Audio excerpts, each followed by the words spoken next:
1. Protective socialization. When brought closely together, men often learn to like one another, but primitive man was not naturally overflowing with the spirit of brotherly feeling and the desire for social contact with his fellows. Rather did the early races learn by sad experience that in union there is strength, and it is this lack of natural brotherly affection that now stands in the way of immediate realization of the brotherhood of man on Urantia. Association early became the price of survival. The lone man was helpless unless he bore a tribal mark which testified that he belonged to a group which would certainly avenge any assault made upon him. Even in the days of Cain, it was fatal to go abroad alone without some mark of group association.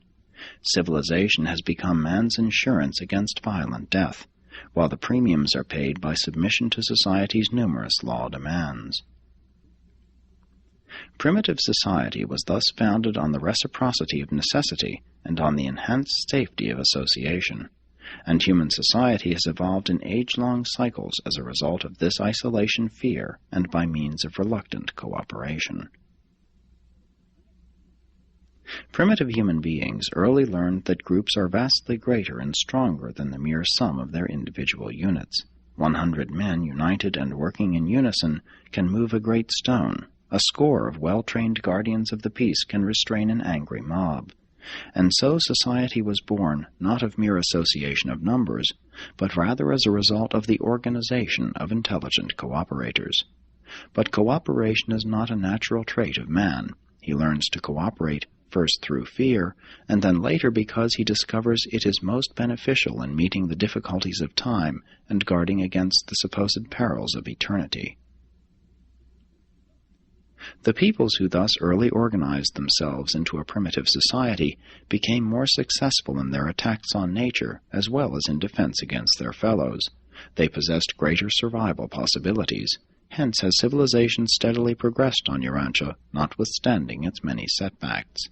And it is only because of the enhancement of survival value in association that man's many blunders have thus far failed to stop or destroy human civilization.